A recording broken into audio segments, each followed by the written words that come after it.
Hello guys, আসসালামু আলাইকুম। আজকে আপনাদের মাঝে নিয়ে আসলাম কেসকি শুটকি মাছ বোনা। এখানে কেসকি শুটকি মাছ বোনার জন্য নিয়ে নিলাম তেল, পেঁয়াজ কুচি। এটাকে আমি একটু নেড়ে চেড়ে ভেজে দিয়ে দিব রসুন কুচি।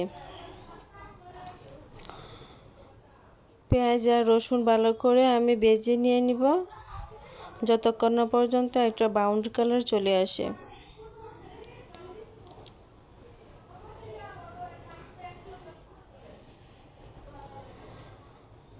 দেখেন এটা একটা ব্রাউন কালারে চলে এসেছে। এখন এখানে আমি দিয়ে দিব কাঁচামরিচ,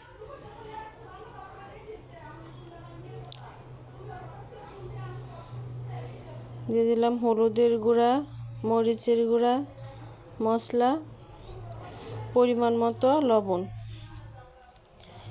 এখন আমি এটাকে ভালো করে নেড়ে চেড়ে ভেজে নিব।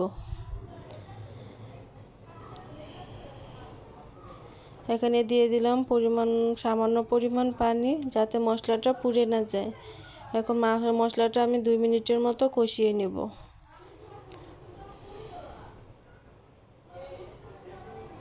মশলাটা কষানো হয়ে গেলে আমি দিয়ে দিলাম এখানে শুকনা মাছগুলা।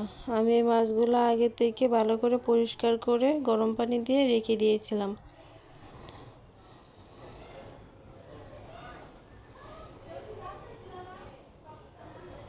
এখানে আস্তে আস্তে ভেজে নিয়ে নেব এটা ভালো করে। এখন আমি এখানে দিয়ে দিলাম পরিমাণ মতো পানি, যাতে এটা ভালো করে সিদ্ধ হয়ে যায়। এটাকে আমি একটু পর পর নেড়ে চেড়ে দিয়ে দিব, যাতে নিচে লেগে না যায়। এভাবে আস্তে আস্তে পানিটা আমি শুকিয়ে নেব, আর এটা ভালো করে একটু ভেজে নেব, যাতে ওটা শুকনা হয়ে যায়। দেখেন আমার কত সুন্দর একটা মজাদার শুটকি বোনা তৈরি হয়ে গেল। দেখেন আমার তৈরি হয়ে গেল মজাদার শুটকি বোনা। আপনাদের কাছে ভালো লাগলে বাসায় একবার ট্রাই করে নেবেন।